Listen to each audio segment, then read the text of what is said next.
dari kajian yang sifatnya sejak periode sebelumnya kita sudah membedah bagaimana minimal memberikan antibodi tentang perkembangan Syiah melalui pengkajian lebih mendalam tentang sahabat. Hampir masa satu periode waktu itu Fadhail sahabat kita kaji, juga beberapa format gerakan telah dikaji khususnya oleh Ustadz Dian. Dan periode kepemimpinan Ustadz Erwin ini saya meminta kepada teman-teman pemuda gitu, itu untuk mulai mempublikasi di luar, terutama di masjid ini, karena kita ada harapan ke depan kajian ini berkala minimal per 3 bulan, baik untuk ASN ataupun untuk publik. Dan alhamdulillah katanya tadi apa Miftah juga sudah memberikan dukungan untuk kajian rutin di tempat ini. Nah, mudah-mudahan apa yang telah dilakukan hari ini oleh teman-teman pemuda Persatuan Islam Kota Bandung, satu di antara sekian cara memelihara tradisi. Karena yang kami ketahui, mohon maaf Bapak Ibu, pada saat orang lain sedang terjebak dengan literasi Syiah ketika terjadi revolusi Iran dengan ungkapan revolusi Islam Iran, terjadi euforia hampir di seluruh. Yang saya tahu Persislah yang paling peka membaca manajemen literasi dan propaganda ini. Saat orang lain menyatakan selamat, maka Persis memunculkan literasi pertama di majalah Risalah, Awas Akidah Syiah. Maka apa yang kita lakukan hari ini, apalagi saya pribadi dan fungsionaris Jamiah, tentu tidak muncul tiba-tiba dalam genetik Persatuan Islam, tetapi merupakan kelanjutan ikhtiar dan sedekah jariyah yang telah dilakukan oleh Salaf Persis As-Sholih. Apalagi di tahun 2012 Dewan Hizbah PP Persis telah memutuskan, jadi telah mengeluarkan keputusan resmi bahwa Syiah adalah sesat, menyesatkan. Itu keputusan di tahun 2012. Nah, kami sebagai generasi baru, karena saya baru 17 tahun gitu, beda 1 tahun Bu dengan dia Bu lah gitu, ini kolega gitu Bu. Bagaimana lalu menerjemahkan keputusan itu dalam bentuk program dan aksi, sehingga keputusan ini bisa menutup ruang kosong yang selama ini masih menganga dengan umat dalam konteks membangun kesadaran kolektif. Nah, maka tema yang dibicarakan tentu bagi mereka yang telah bergelut dengan dunia Syiah, apalagi sudah menjadi Syiah, lebih Syiah dari Syiah kata beliau, membicarakan tentang Syiah itu bisa multi perspektif, bisa dari sisi politik, bisa dari sisi hobi, karena Syiah merambah di hobis, di komunitas pecinta melati saja gitu. Itu nanti putranya Muhtar Adam, nggak akan saya sebutkan Muhtar Adamnya, mumpung live streaming gitu kan gitu. Itu Fajri Muhtar tuh, itu komunitas pecinta tanaman gitu. Sampai ke gue Syiah, ada gue sunnah, gue Syiah gitu. Nah, jadi menarik bagi kita, seperti tadi disampaikan oleh apa Miftah, kunaon sih Allah teh bet nyiptakeun Syiah?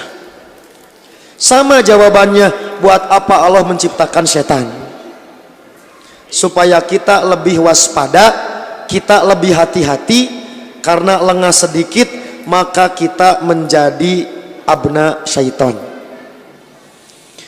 Nah, maka berangkat dari pengalaman dan mendapat bimbingan dari para orang tua, seharusnya guru kita dulu, orang tua kita Pak Atian dulu. Karena saya yang paling muda di sini, saya harusnya yang terakhir bicara. Nah, tapi karena beliau tadi sedang di jalan, kecuali Bapak Ibu kalau nanti Pak Atian datang, saya cut ya, berhenti. Beliau dulu yang harus lebih menyampaikan. Nah, dari pengalaman yang paling aktual membicarakan Syiah, tadi Bu Harewas Bojong, you know Harewas Bojong, bahasa Perancis itu. Ya orang Betawi Bu, lagi belajar bahasa Sunda gitu kan. Ya. Yang paling terbaru, siapa tokoh Syiah yang lolos ke DPR? Gagal Bu, itu mah. Tuh kan Ibu tak up to date. Ibu ketinggalan zaman. Ya. Nah, itu lebih menarik. Oke, tetapi kembali sesama supir bis jangan saling mendahului. Tugas beliau yang nanti ke depan akan kemudian juga melakukan kajian ini. Nah, hari ini saya mendapat tugas untuk menelaah Syiah dari dunia lain.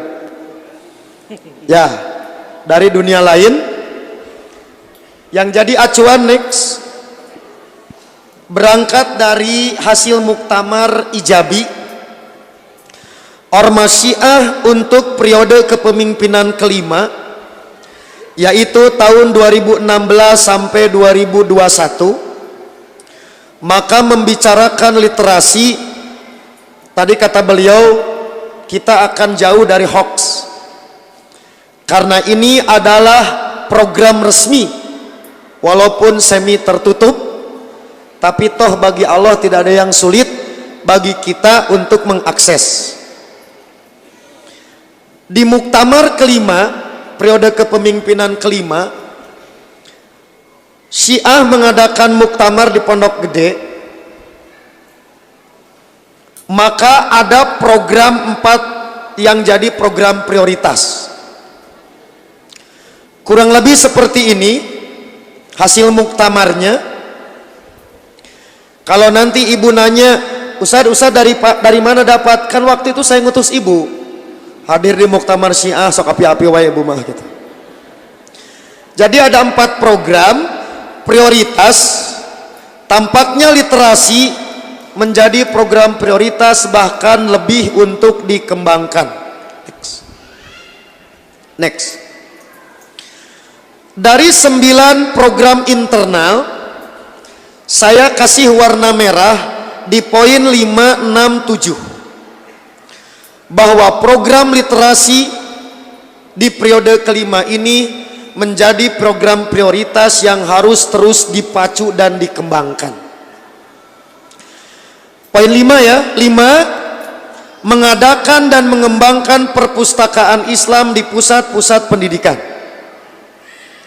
6, melakukan penelitian dan pengkajian ilmiah keislaman dalam rangka memelihara dan mengembangkan keahlian dalam bidang-bidang tertentu.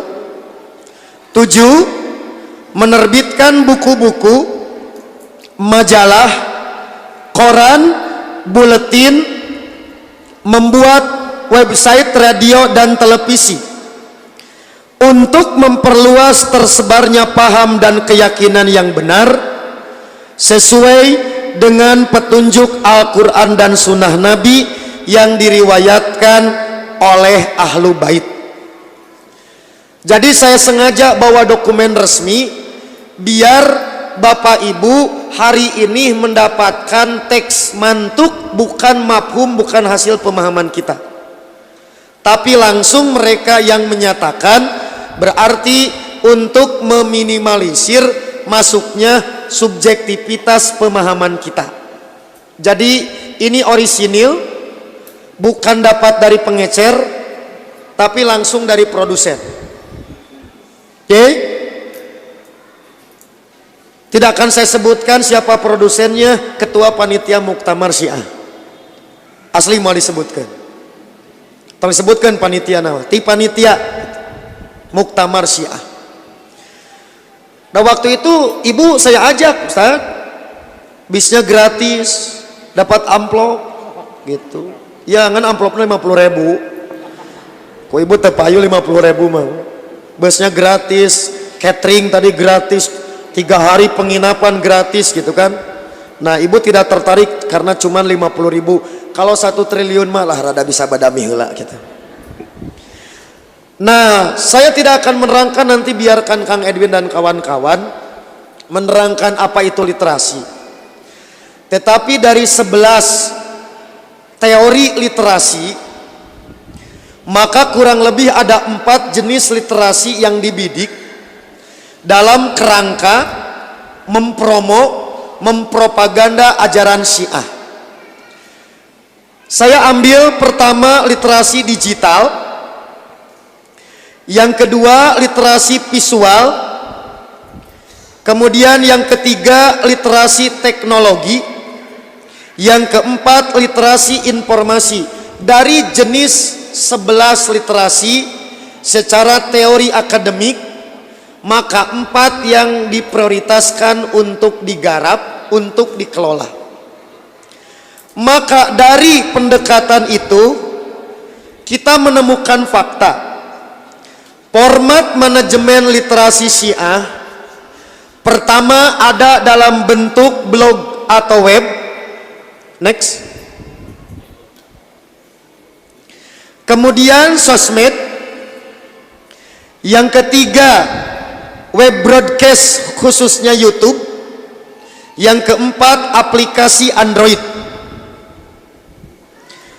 Ini contoh beragam format yang dulu manual. Ketika, mohon maaf saya akan tegas karena live streaming, pengembangan literasi Syiah tidak akan bisa lepas dari mizan. Walaupun sampai hari ini Haidar Bagir mati-matian tidak mau mengaku, tapi fakta waktu tahun 90-an, waktu anak terutama 80 masih SD, anak sangat mengikuti perkembangan mizan sejak di Pati Ukur, pindah ke Bekamin Yodkali sampai yang terakhir. Maka buku Dialog Sunni Syiah, terjemahan dari Al-Murojaat karya Syarafuddin Al-Musawi, itu mau tidak mau adalah literasi pertama propaganda Syiah di Indonesia. Dan itu terus diproduksi sampai terhenti kalau tidak salah di tahun 2008. Dari cetakan pertama kalau tidak salah Ustaz, itu cuma 3.000 eksemplar edisi perdana, sampai kemudian berkembang. Berapa banyak orang yang terpengaruh oleh buku itu tapi masih mengaku bukan Syiah gitu. Nah maka dari situ, mengikuti perkembangan teknologi dan perkembangan literasi, maka ragam konten yang menjadi target atau tadi program propaganda di literasi kemudian berubah wujud menjadi digital. Nah saya ambil contoh dari tahun 83, Bu, tahun 83 saya baru kelas 3 SD. Itulah kenapa saya katakan saya baru 17 tahun sekarang. Jadi tahun 83 itu kelas 3 SD sampai 2018, karena 2019 belum selesai, buku terjemahan Syiah yang masuk di Indonesia itu sudah lebih dari 1.500 judul. Itu baru terjemahannya. Nah ini contoh buku-buku Syiah terjemahan itu dibuat dalam format Word, dan ini mulai diproduksi dan didistribusi melalui 4 jenis yang disebut literasi tadi. Kemudian contoh lain, ini bentuk aplikasi Semua artikel Syiah di dunia internet kemudian dikompilasi. Ini contohnya. Kemudian ini contoh dalam format PDF dan RAR. Jadi beragam format. Dilihat dari tadi jenis literasi, maka Syiah memang cukup serius untuk mempromo propaganda melalui pendekatan yang namanya literasi. Jadi inilah yang saya sebut tadi, bahwa terkadang beliau lebih Syiah daripada Syiah. Sebab orang Syiahnya baru baca buku 10 dia sudah 100 tentang Syiah. Ini yang saya katakan, problemnya cuma satu jeung Syiah teh. Apa? Berdusta masih diyakini berbuah surga. Padahal bagi kami, dalilut eleh dalil gelut. Kan kalau kita debat ilmiah terbuka jujur kan enak. Tapi siapa yang memberikan jaminan pada saat diskusi dia tidak takiyah? Itu problem. Jadi kami mempelajari karya mereka. Tapi maukah mereka mempelajari karya ulama kami? Nah itu aja problem. Jadi mau tarung tadi di literasi, tarung di politik, tarung di ranjang gitu kan? Bagi kami itu sah-sah saja. Kesulitannya ada pada problem urusan masalah dusta berbuah surga. Makanya gini Bu, saat kita diskusi saya perlihatkan bukti-bukti bahwa kami katanya tidak pernah menghina sahabat. Maka saya capture, saya beri stabilo tiap buku yang menghina sahabat dari 500 halaman, mungkin di satu halaman satu paragraf. Saya cuplik, ditinggalikan, saya perlihatkan. Apa coba jawabannya? Kan selalu punya takiyah, punya hela. Nah ini yang perlu dipahami oleh Bapak Ibu, terutama bagi generasi baru khususnya di Persis. Maka pendekatan apapun masih ada problem urusan takiyah, tak terkecuali urusan masalah literasi. Mari kita lihat siapa tokoh pengelola literasi di Syiah. Yang diberi kotak, yang diberi kotak ini afiliasinya ijabi. Yang tadi beliau sampaikan, Inohong Pupuhu tokohnya Jalal. Nah ini Ibu, ini orang di belakang layar. Kalau Ibu menarik melihat produk-produk Syiah, nah dialah sentuhan dia, Mas Hernowo. Dan saya termasuk orang yang tertarik dibanding dengan Kang Jalal, karena yang memoles Jalal beliau. Ya, Mas Hernowo. Jadi produk-produk Mijan awal, Bu, kenapa terkadang di atas rata-rata tampilan, gaya bahasa, dia yang menyentuh, Mas Hernowo ini. Ya, dimanapun beliau seminar saya pasti ikut. Dan saya mengagumi dari sisi keahlian, terutama buku yang paling menarik judulnya Mengikat Makna. Dan ini menjadi program Tamhidul Mubalighin Syiah. Jadi kursus Mubalig Syiah gitu. Tamhid tidak terlalu mempelajari konten, tapi bagaimana propaganda, yaitu belajar retorika. Di antara perancang kurikulumnya beliau. Baik Asimah. Kan dia Bu, Imam Anu berkata dalam kitab Mizanul I'tidal. Kan ada Fathul Bari Ibnu Hajar, dibaca semua, tara pernah maca. Karena memang begitu strateginya di retorika. Karena tadi berdusta semakin mahir berdusta, surgana Firdaus. Jadi retorikanya mereka itu bukan menguasai konten, tapi berani dulu. Seperti kawas yang saja. Dan begitu cara mereka. Ya. Jadi ini Mas Hernowo, ini ya ketika usia dengan teman saya, sekarang mah wajahnya sudah berubah. Ya. Kemudian ini sudah tahu Haidar Bagir. Nah yang unik, dan saya sempat dikecam pada saat memunculkan kesyiahan Munib Khotib pakar pendidikan. Begitu muncul buku yang pertama, Sekolahnya Manusia, kita sudah mewanti-wanti dia Syiah, kecaman datang karena dia sedang digandrungi ilmu parenting. Dia pakar pendidikan yang disebut dengan kecerdasan majemuk.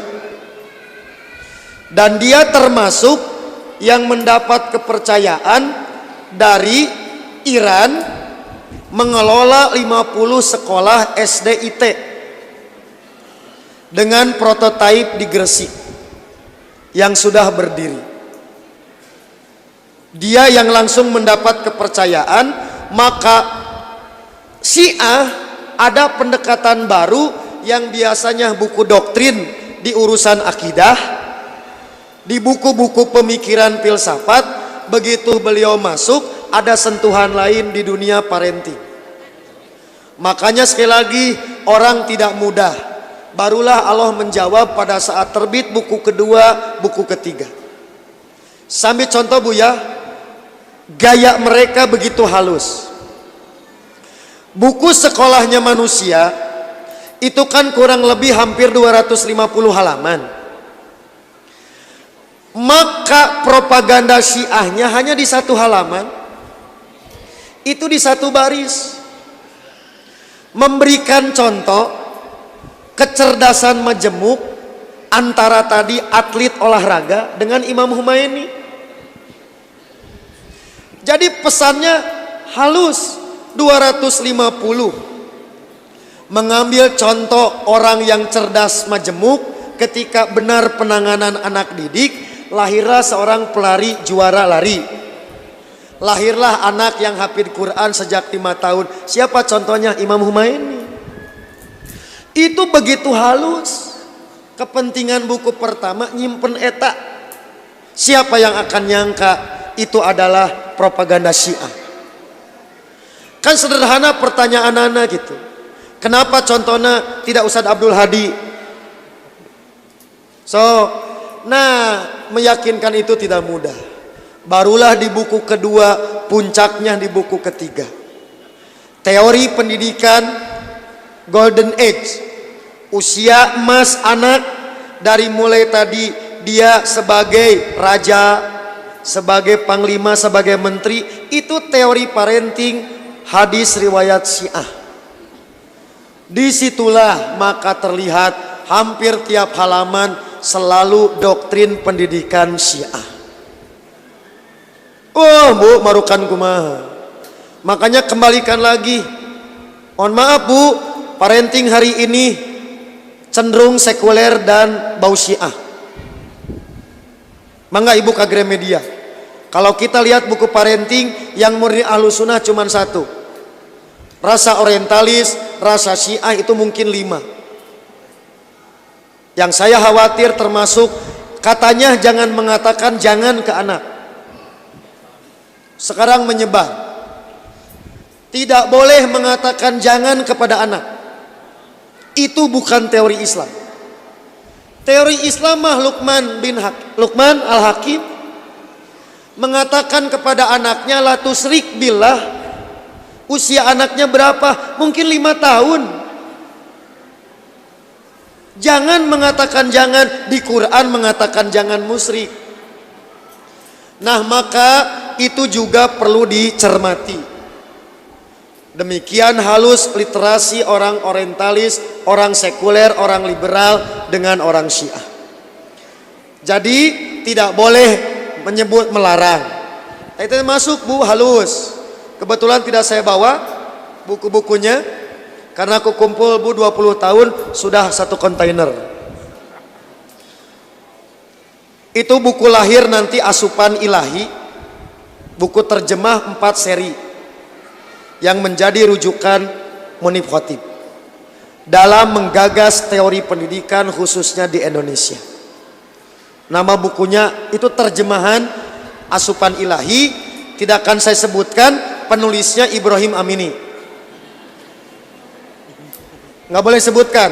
Ibrahim Amini ini adalah tugas dari negara Iran untuk membawahi bidang pendidikan dan kebudayaan Asia dan Eropa. Ibrahim Amini.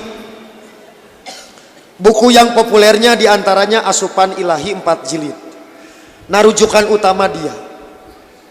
Kemudian tak lupa Putra Mahkota. Jadi mohon maaf kalau kita membicarakan Syiah, Kang Jala sudah lewat. Sudah bukan waktunya. Maka yang akan dihadapi oleh generasi muda adalah zamannya Putra Mahkota, yaitu Miftah. Ya, karena saya lama di Mutohari, Bu, saya tahu Miftah waktu itu sedang di Aisna. Waktu itu tahu ololehona.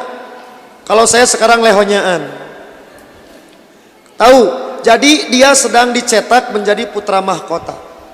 Makanya hampir semua kebijakan ijabi di bidang pendidikan, termasuk kurikulum, strategi pendidikan, sekarang yang pegang beliau, mendapat bantuan dari Mas Dimitri, dari Mas Hernowo sebagai mentornya. Nah, yang terakhir, afiliasi untuk ijabi, saya menyebutnya Dr. Pulgar Muhammad Bahlul Ulum, yang kemudian menulis buku Kritikan ke Persis karena merasa tidak nyaman oleh Prof. Maman pada saat seminar di Unisba. Bebeakan, Bu, mengkritik Persis. Sorry, gua nggak level. Dah kahayangna dibantah. Kalau dibantah naik daun. Ah, antep weh. Tungtungna rada mati sendiri. Walaupun tetap perlu, karena tadi orang jadi bertanya, kok Persis jadi pehul? Kenapa tidak memberikan tanggapan balik? Padahal ditaranjangan kalau orang Bandung bilang begitu.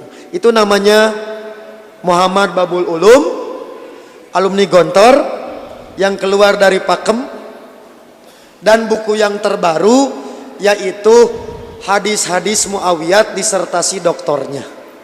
Kebetulan tidak saya bawa bukunya, dan beliau juga dengan Dimitri itu menerbitkan tentang kitab Al-Kafi yang terjemah itu. Tadinya kan saya saling nunggu dulu, mau yang saya dulu atau yang dia dulu gitu. Nah, ternyata dia banyak kendala, saya juga nggak tahu. Nah, akhirnya yang saya duluan, yang mahkota Syiah, belajar Syiah dari sumbernya, jangan dari pengecer. Begitu. Oke ya. Jadi sekali lagi, inilah para tokoh literasi yang berafiliasi ijabi di Indonesia. Dalam format apapun pasti tidak akan keluar dari orang-orang ini. Sementara yang berafiliasi ke ABI, Ormas Ahlu Bait Indonesia, juga tidak akan keluar dari gagasan dan sentuhan 3 orang ini. Yang pertama, Umar Sahab sebagai Ketua Dewan Syuro Ahlu Bait Indonesia, yang memberikan kata pengantar di dalam buku Madhab Putih Syiah. Kemudian ini Muhsin Labib, kalau belum berubah, Direktur Penerbitan Al-Huda ICC Jakarta. Yang terakhir, yang termasuk ahli kitabnya adalah Abdullah Bek MA, alumni KUM Iran generasi ketiga, yang 2014 waktu itu Qadarullah dipertemukan dalam diskusi bedah Al-Kafi di Jakarta waktu itu, dan beliau menawari beasiswa kepada Simkuring. Sekiranya buku Syiah, kitab Syiah belum dianggap cukup oleh Ustadz Amin, maka Ustadz Amin akan kami biayai sepuasnya di KUM Iran plus mut'ah. tak eta tinggal ibu bapak mah tidak tertarik cenah kana risetna tapi mut'ana jauh seserian pak kayak ngobrol di pengker 10% tenang gitu. Begitu mendengar semua Ustadz Farid Okbah, Ustadz Fahmi Salim, termasuk orang tua kita Pak Atian, semua buru-buru nelpon. Jangan terjebak. Biasanya orang yang sudah dibiayai pergi ke sana, pulangnya minimal jadi ngirung ikhfa, apalagi jadi ikhlab kalau berbicara Syiah. Nah seperti itulah Bapak Ibu. Jadi mohon maaf dengan keterbatasan waktu. Syiah hebat karena promo, bukan bagus-bagus amat. Dah si amat gitu bagus. Tapi promonya mereka yang kuat. Saya ambil contoh, kita punya web, kita punya YouTube. Begitu saya kemarin safari dakwah ke Sumatera, Ustaz cenah kalau mau ceramah Ustaz Amin di mana? Padahal tinggal nanya bah Google atau mang YouTube, itu artinya kan kurang promo. Jadi bukan masalah bagus konten promonya, maka dunia literasi adalah dunia klaim, yaitu kekuatan di promo.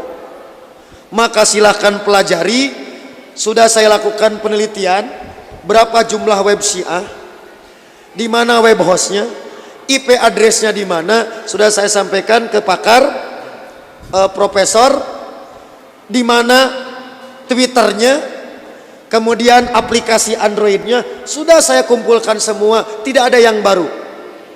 Tetapi sekali lagi mereka kuat di promo. Nah promo inilah yang bisa digarap oleh kalian generasi muda. Sebab kami generasi yang mau tua terkadang sudah mulai kurang sentuhan. Nah maka generasi muda inilah yang saya kira potensinya akan lebih besar, minimal mengimbangi. Oke, gerakan literasi Syiah cuman satu, di urang mah loba kahayang cita-cita setinggi langit ari dartara,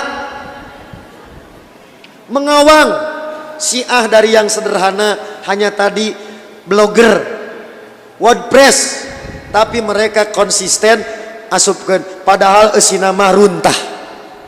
Nah mudah-mudahan biarkan runtahnya buat mereka, jadi buat kita jadi nutrisi agar kita lebih terpacu untuk memanfaatkan media yang ada. Marilah kita jadikan ibu minimal sok update status tiap hari. Bukan tidak boleh update makanan, ayat terima. Bukan tidak boleh, tapi di sana beri catatan. Oke? Masakan Ahlus Sunnah. Padahal jengkol kan gitu. Nggak usah yang susah-susah. Ngobrolkan tadi, misalkan Syiah kafir, bisi ibu dibalik, naon cenah kafirna teuing cek Ustad Ramdan gitu we. Kan sederhana. Bu, inilah sahabat, kesenangannya adalah kurma ini. Ketika mereka mengecam sahabat, kita mengangkat. Update status tiap hari. Sebutkan kelebihan Abu Bakar. Oke, da ibu gaduh hobi anggrek. Jangan dihilangkan anggreknya, tetap jadi background. Di sana dicantumkan kata-kata Abu Bakar. Kenapa tidak? Saya yakin yang hadir hari ini 2 juta kan? 2 juta live streaming 5 juta bu. Ini ditonton dari yang Selandia Baru loh. Satu orang, satu tadi keutamaan sahabat dengan yang hadir hanya bermodalkan apa bu? Klik. Maka sudah membumikan sunnah dan minimal mengkikis Syiah, itu dampaknya besar. Saya kira demikian yang bisa disampaikan, terutama kepada panitia. Mohon maaf yang sebesar-besarnya apabila saya tidak bisa memenuhi ekspektasi, harapan terlalu tinggi, apalagi ada teman sejawat yang tidak boleh dilampaui. Begini yang bisa disampaikan, mudah-mudahan menjadi tambahan ilmu yang bermanfaat. Saya titipkan filenya, itu 200 slide. Data yang ada terserah nanti panitia siapa yang mau copy, nanti izinnya ada di panitia, syaratnya cuma satu, telepon ke 911. Demikian aqulu qouli hadza wa astaghfirullah li wa lakum. Wassalamualaikum warahmatullahi wabarakatuh.